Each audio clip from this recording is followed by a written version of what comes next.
সম্মানিত সুধী, এই পর্যায়ে বক্তব্য রাখার জন্য আজ বড় প্রয়োজন ভোট, বুঝে নিতে হবে ভোট গণভোট।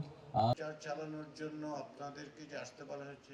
আর সর্বশেষ বাংলা ভাষার সাথে জুলাই জাতীয় সনদের রাজনৈতিক দলগুলোর ঐকমত্য হচ্ছে ৭০ অনুচ্ছেদ পরিবর্তন করে দুটো বড় জোট 4টা বিষয় ছাড়া সব বিষয়ে তারা কথা বলতে পারবে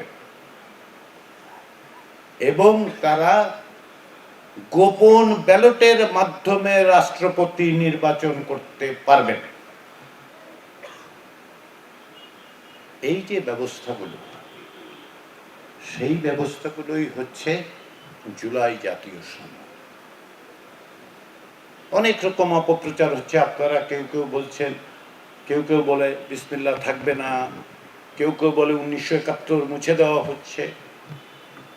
এগুলো সঠিক নয়।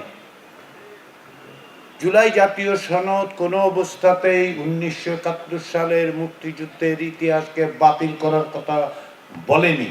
রাজনৈতিক দলগুলো একমত হয়নি, সেই বিষয়ে কোনো উল্লেখই নাই।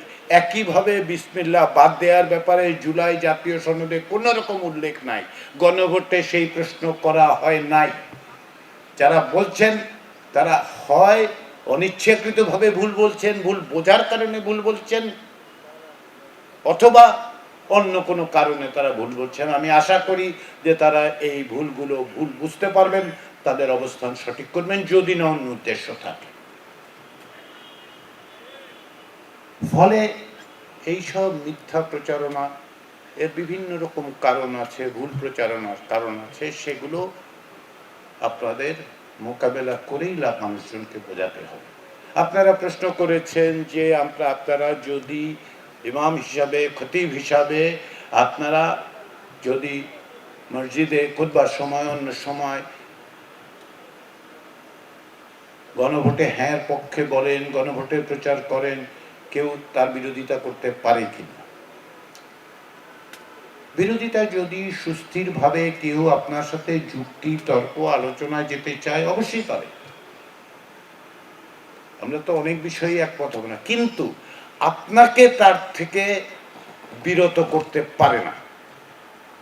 কারণ হচ্ছে আইনগতভাবে বাংলাদেশের কোনো নাগরিক এবং প্রজাতন্ত্রের কর্মে নিয়োজিতদের হ্যাঁ ভোটের পক্ষে প্রচারণার ব্যাপারে কোনো আইনগত বা সাংবিধানিক বাধা নেই।